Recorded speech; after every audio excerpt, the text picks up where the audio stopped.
Buenos días. Damos inicio a la sesión de hoy, ¿no es cierto?, miércoles 3 de noviembre, de nuestro ciclo Pensar, Investigar, Diseñar.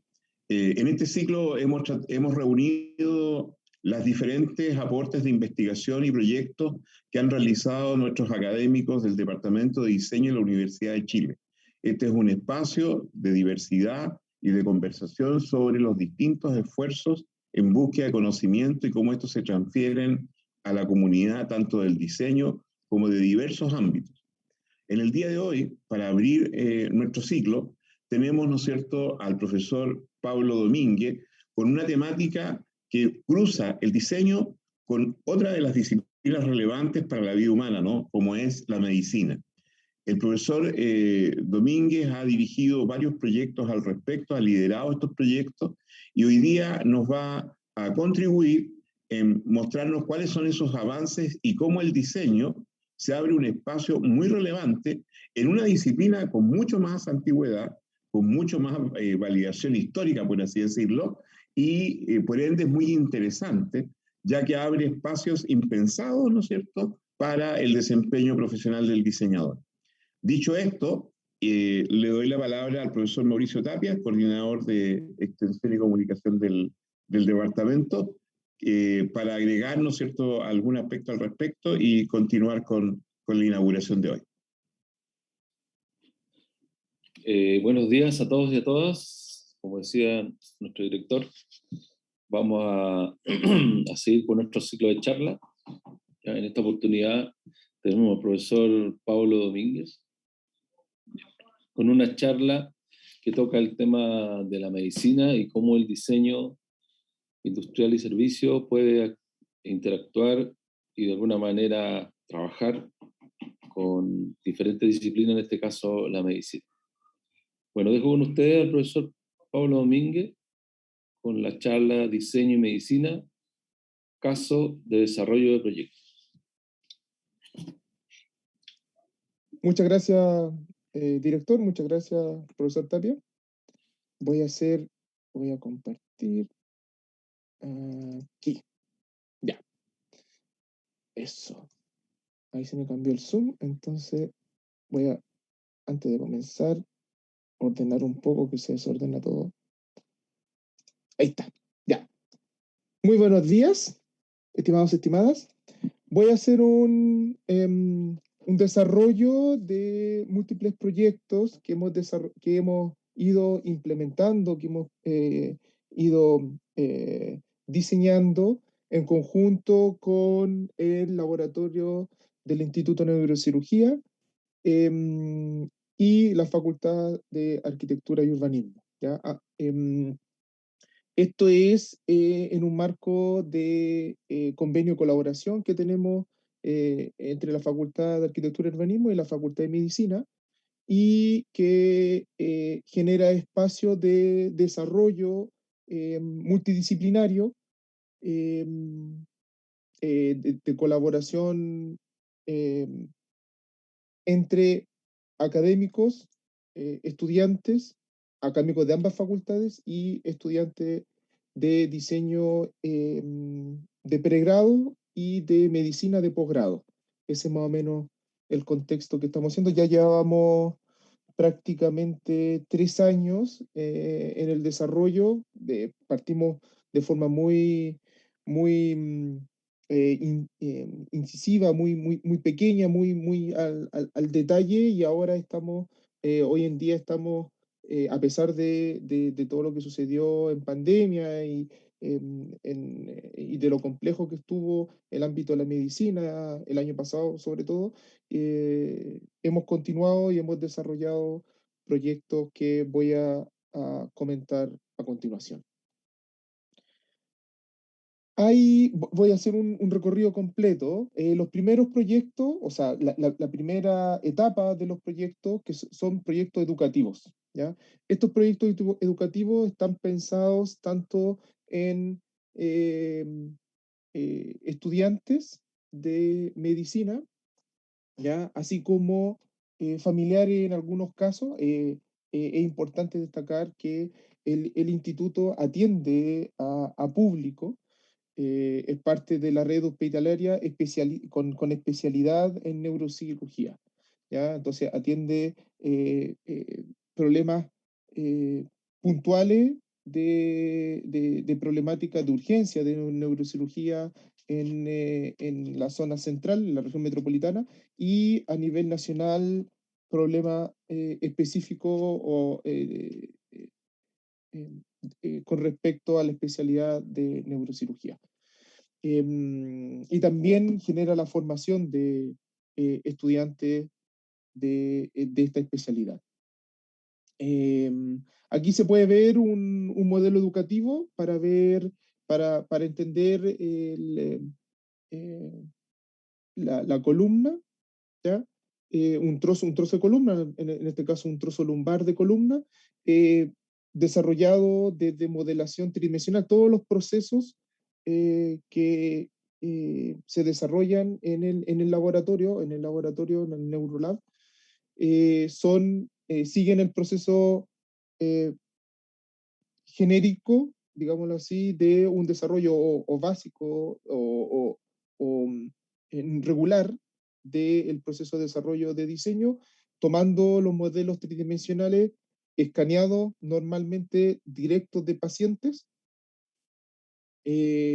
Se pasa por un proceso de limpiado, de filtrado, para que queden solamente las piezas, los polígonos que pertenecen, los polígonos tridimensionales que pertenecen a la estructura anatómica que se quiere analizar. Luego se procede a purificar en otros programas, a seguir limpiando para poder generar la impresión 3D. Es el proceso normal y normalmente es un proceso de impresión 3D también de deposición de hilo fundido, de FDM. En este caso, por ejemplo, simplemente para una mejor aprovechamiento y mejor resolución del modelo, se dividió en dos partes, ¿ya? Y luego se une para generar el modelo tridimensional, ¿ya? Este es un modelo educativo que se puede utilizar tanto para pregrado de medicina como para mostrar a pacientes o a los familiares, ¿ya? Aquí hay un modelo de oído interno también desarrollado. Se puede notar que tiene una irregularidades que son propias de la anatomía y así como del proceso constructivo, ¿ya? Aquí, por ejemplo, se tuvo que también eliminar todos los elementos sólidos que genera la toma de imagen del paciente, y después se estandarizó para poder utilizarlo como modelo educativo.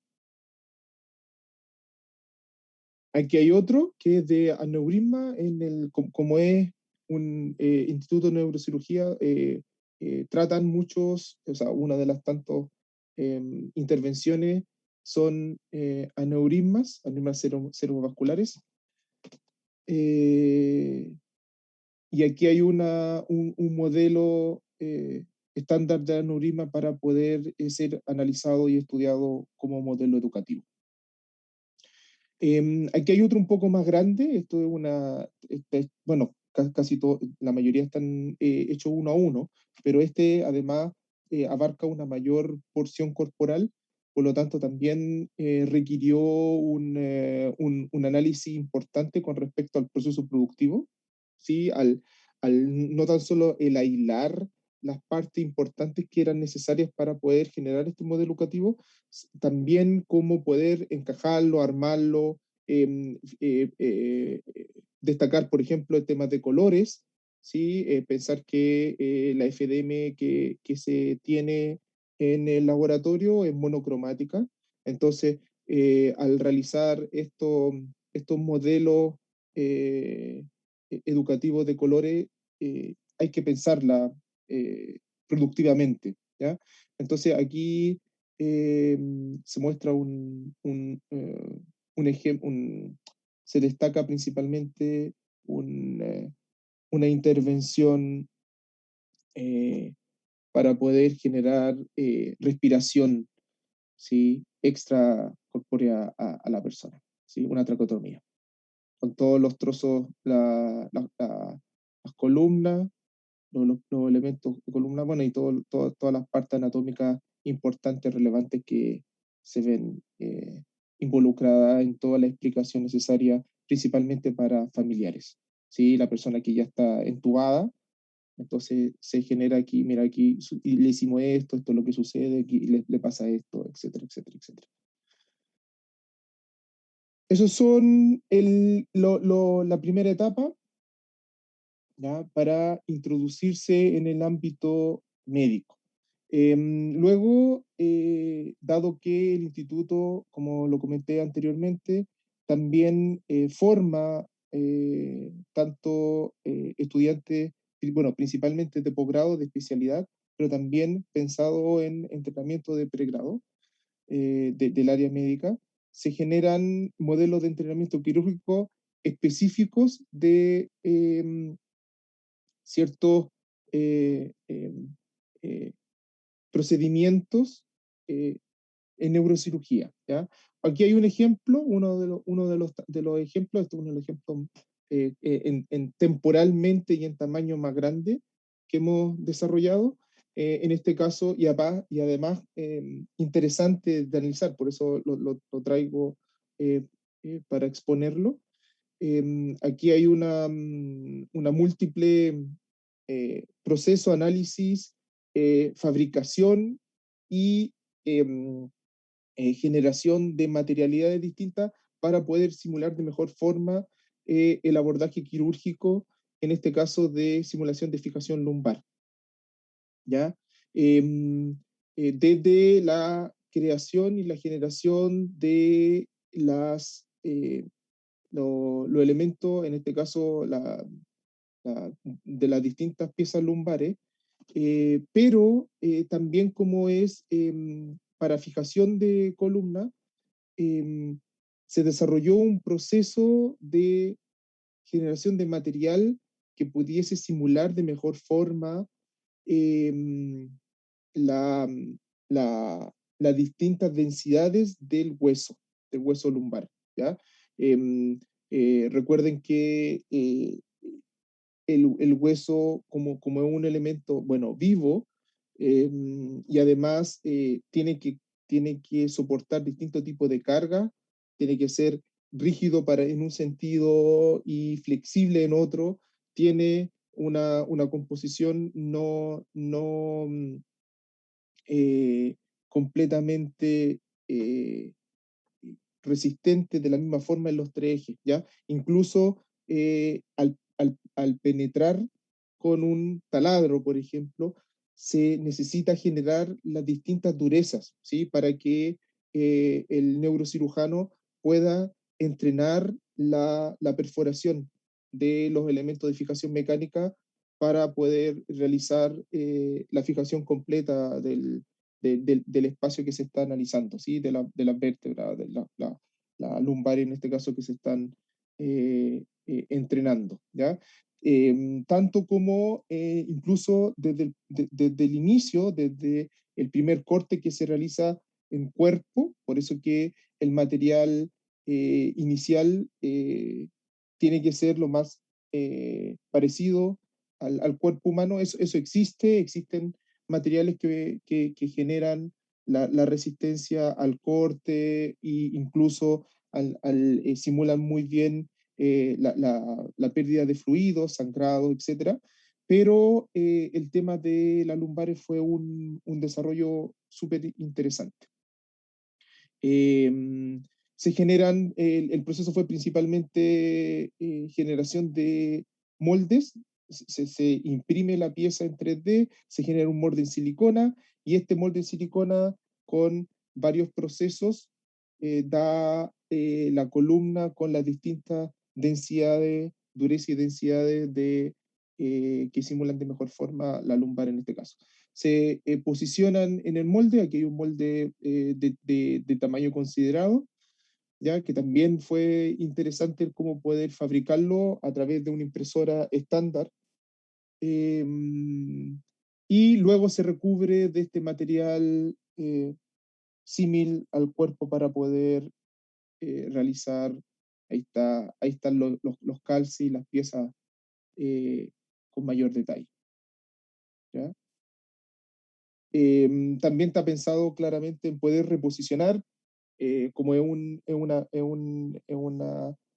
sistema de entrenamiento, se va deshaciendo, digámoslo así, se va eh, mm, no recuperando las piezas, o sea, hay piezas que se pueden recuperar, pero la mayoría no se pueden recuperar una vez hecha una perforación, por ejemplo, y generando el sistema de soporte, hay que volver a generarlo y eso también es importante, el desarrollo del proceso para que cada una de las piezas que se van reposicionando en este kit de entrenamiento mantenga el estándar y mantenga la misma performance del anterior que se está reemplazando.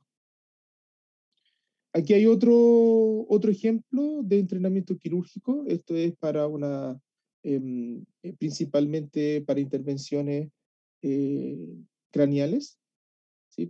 De craneotomía. También desde modelos humanos anatómicos reales. Aquí hay un ejemplo en la posición, ¿sí? Esto es claramente prequirúrgico, ¿sí? Cómo ensayar, cómo ejecutar, cómo enseñar los distintos tipos de abordaje, dependiendo de los distintos tipos de problemas quirúrgicos que se van generando dentro de las distintas patologías que estudia y se desarrollan en el instituto. Avanzo un poco más. Aquí también hay uno interesante que se desarrolló a propósito de una cirugía especial, en este caso de la silla turca, que necesita un abordaje, en este caso endonasal, endoscópico, que es muy importante de entrenar previo a la intervención propia en pacientes, ¿ya? Si bien la medicina históricamente y regularmente se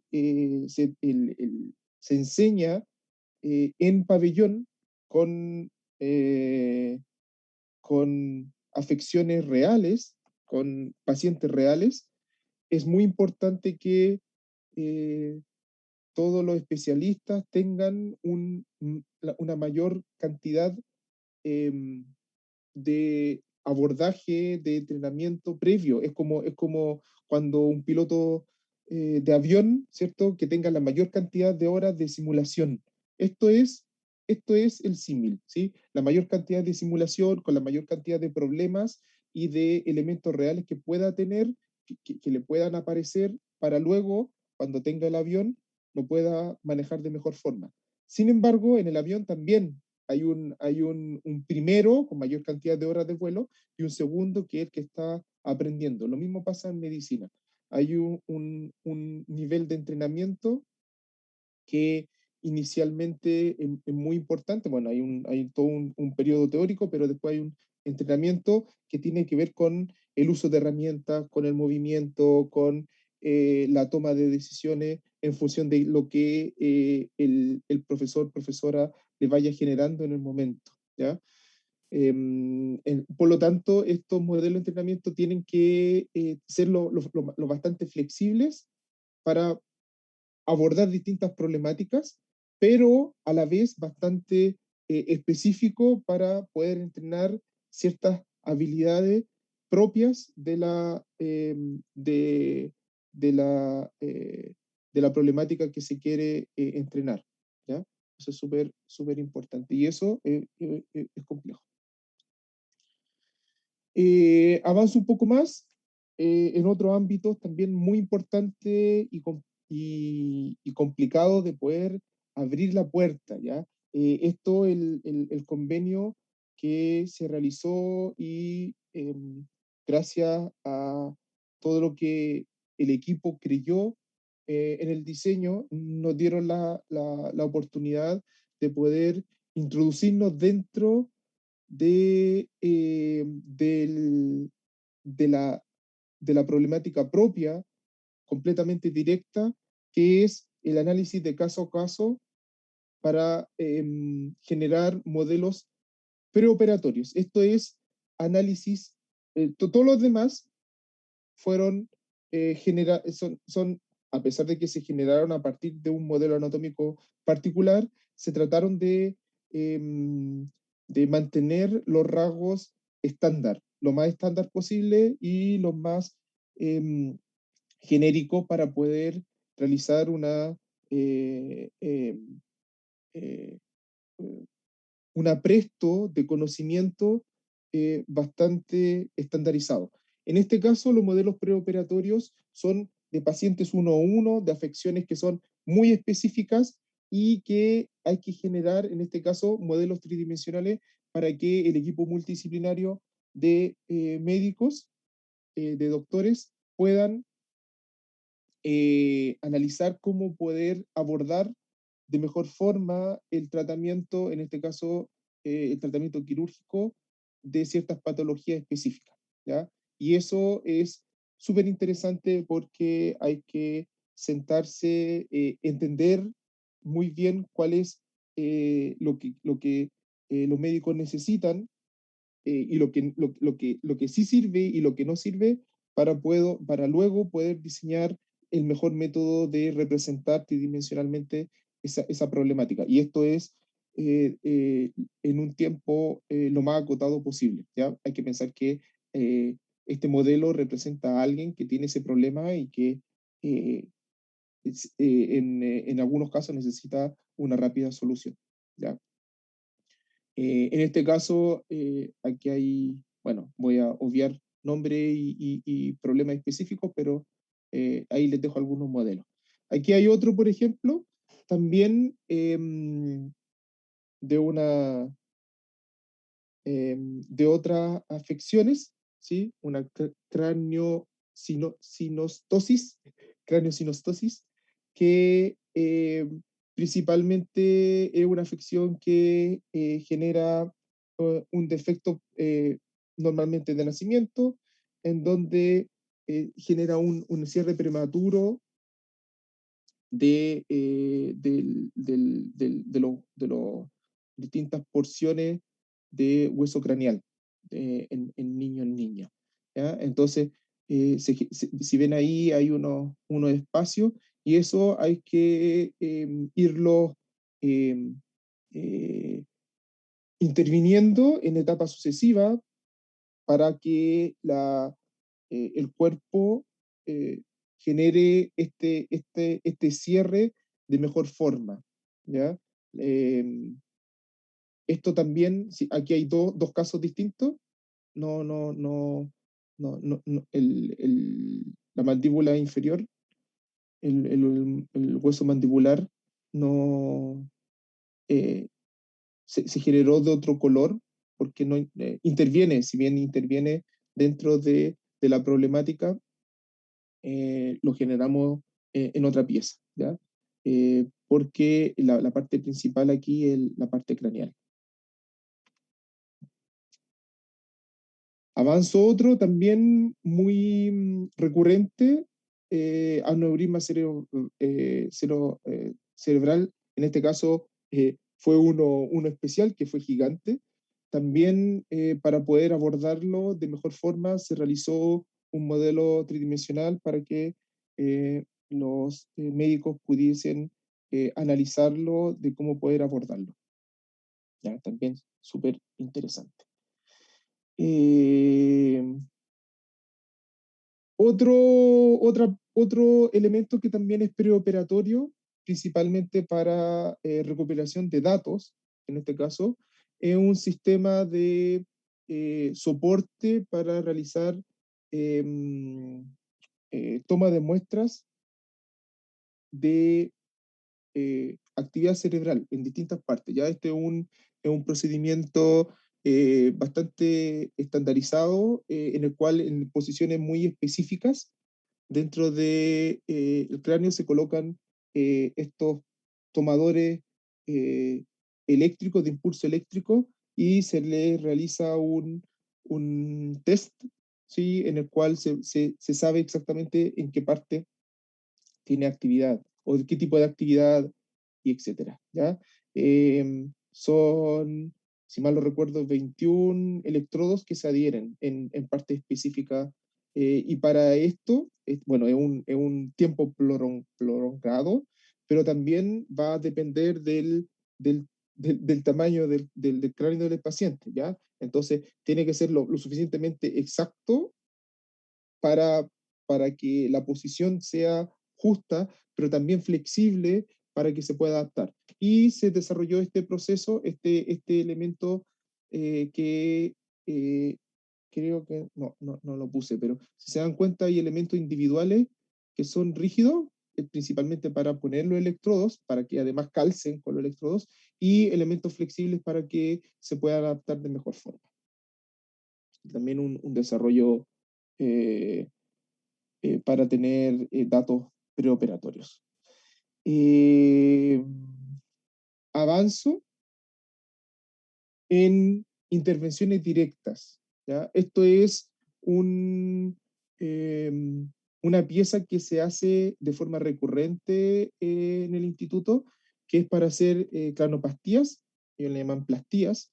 El proceso que se realiza aquí lo resumí bastante bien: modelo tridimensional a partir de un eh, modelo rescatado del paciente. También esto es 1 a 1, ¿sí? Normalmente se escanea el cráneo completo, normalmente tiene un lado, eh, eh, regularmente, un lado con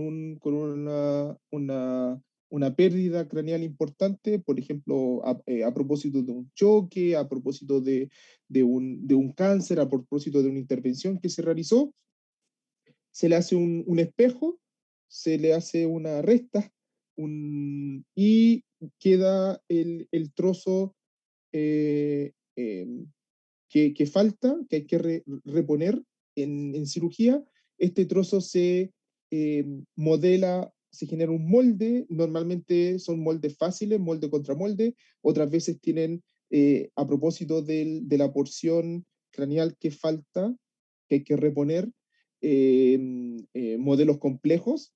Se han realizado de hasta, me parece, 6 partes, modelos, o sea, moldes de calce de 6 partes para poder generar el trozo craneal que falta. Y esto se esteriliza, estas piezas se realizan en impresión 3D, se esterilizan, y en pabellón, con eh, un polímero que se endurece en pabellón, se coloca dentro del molde y se le injerta a la persona, ¿ya? Este procedimiento eh, mejora la, la sobrevida y la eficiencia dentro del pabellón propiamente tal. O sea, reduce la cantidad de horas porque la pieza queda con un casi prácticamente perfecto en la problemática individual del paciente, ¿ya? Esto es súper importante, y se hacen varias, bueno, depende, hay momentos en pandemia que casi prácticamente se dejaron de hacer, excepto las intervenciones de emergencia, eh, pero hoy en día se están retomando a un nivel bastante interesante, incluso en algunos momentos varía la semana. ¿Ya? Esto es bastante recurrente y es un análisis y diseño de problemática 1 a 1. Otra que también ha sido súper interesante de desarrollar son modelos, piezas que se asemejan a un instrumental quirúrgico, o sea, que está muy cerca de ser un instrumental quirúrgico, que es una guía, ¿ya? Una guía de perforación, también de análisis. En este caso se realiza el modelo de análisis, de intervención prequirúrgico, y este instrumental, esta ayuda técnica para poder realizar la perforación en la posición justa en pabellón. ¿Ya? Esto también mejora mucho tanto el procedimiento como la sobrevida y el postoperatorio del o de la paciente. Y llegamos a la última parte, que es todo lo que es el proceso postoperatorio. En este caso, les traigo varios ejemplos. Uno de los más recurrentes son palmetas de extensión. Ya, estos son principalmente órtesis, la mayoría son principalmente órtesis, que generan, en este caso, una posición particular para mejorar el, el posoperatorio, ¿ya? En este caso, limitando el movimiento. Aquí hay otro ejemplo de órtesis que también limitan puntualmente la movilidad y mantienen, piensen que esta limitación no es solo para fijarlo, sino fijarlo en la posición que tiene que estar.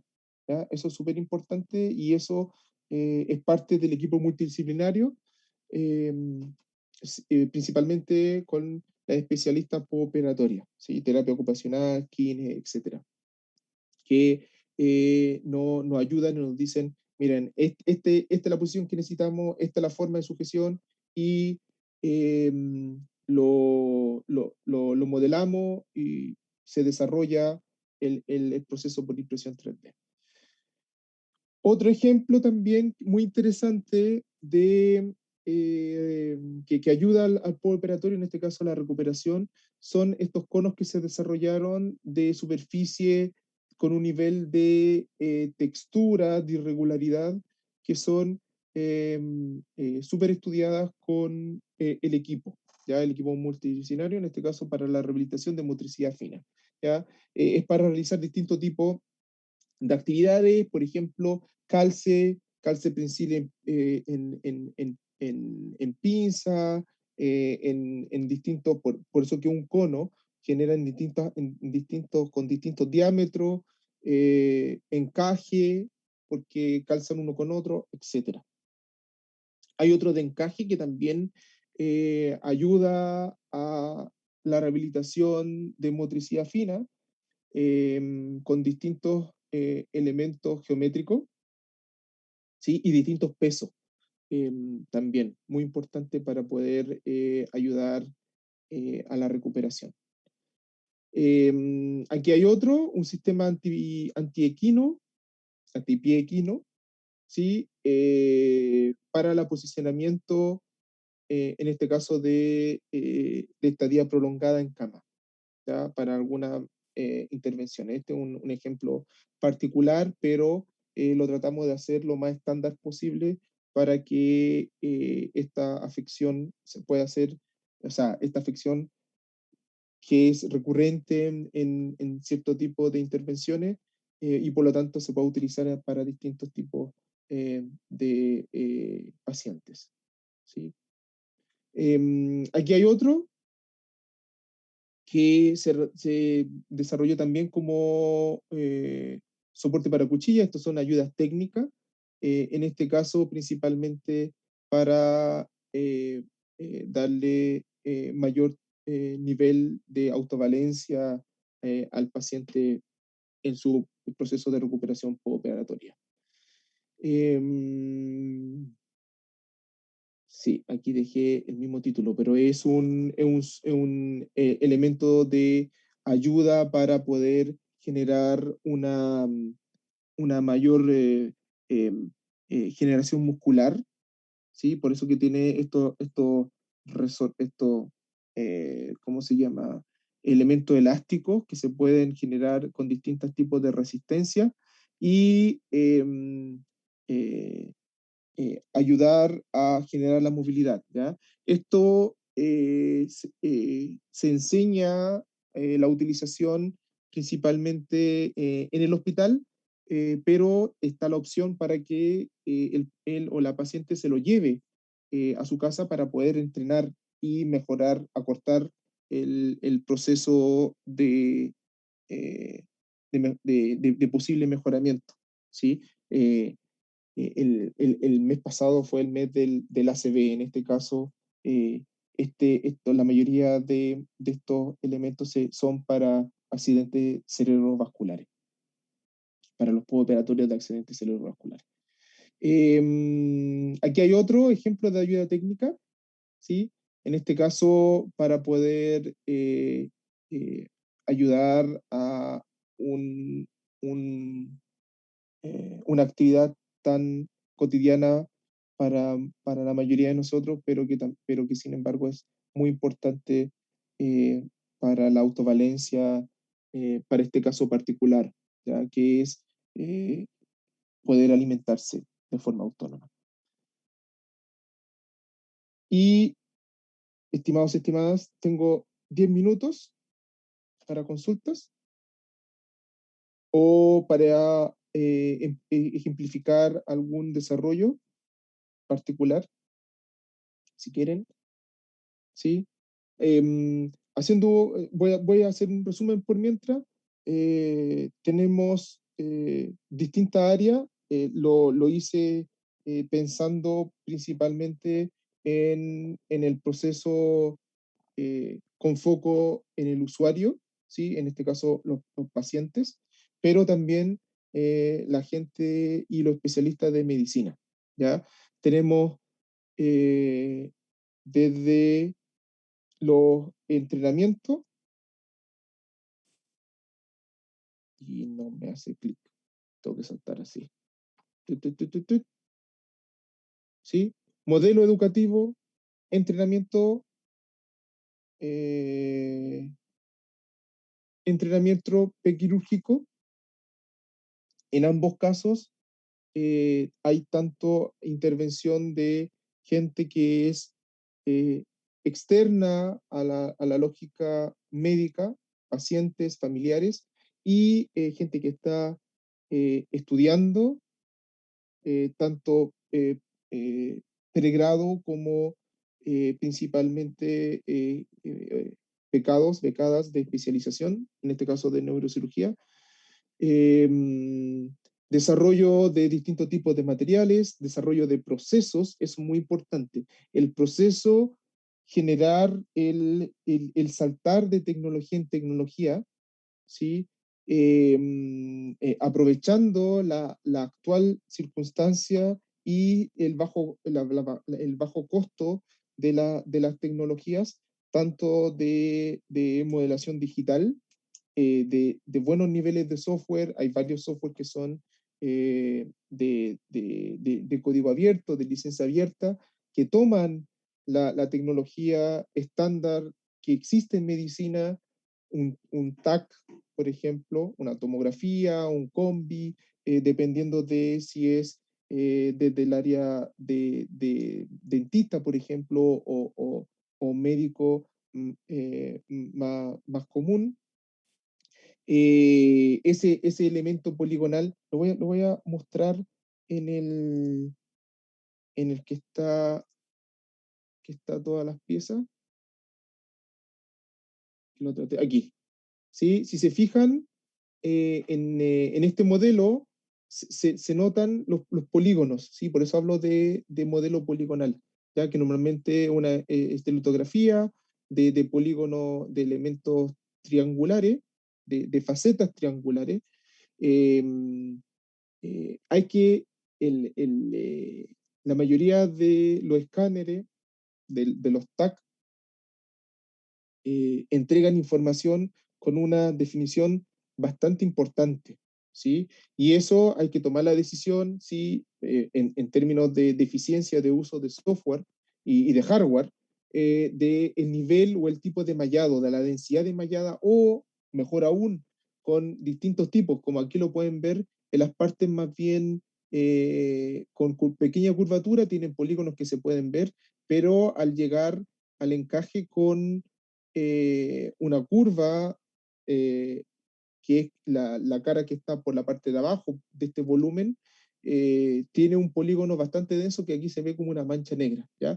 Pero en realidad son polígonos mucho más chicos. Entonces, el tener la expertise o el conocimiento de entender lo que se está realizando, generar esta diferencia de densidad de polígonos para poder ocupar un computador de prestaciones medias, tienen el computador que trabaja con la imagen médica, como tiene una definición bastante grande, es un procesador bastante grande. Pero luego se va filtrando, se va limpiando y se puede ocupar computadores más bien de gama media, con programas especializados, pero que están bastante asequibles eh, en formato regular, y luego empezar a tomar decisiones, luego de hacer todo ese limpiado, todo ese procesamiento, empezar a tomar decisiones de producción, ¿sí? ¿Cómo lo genero?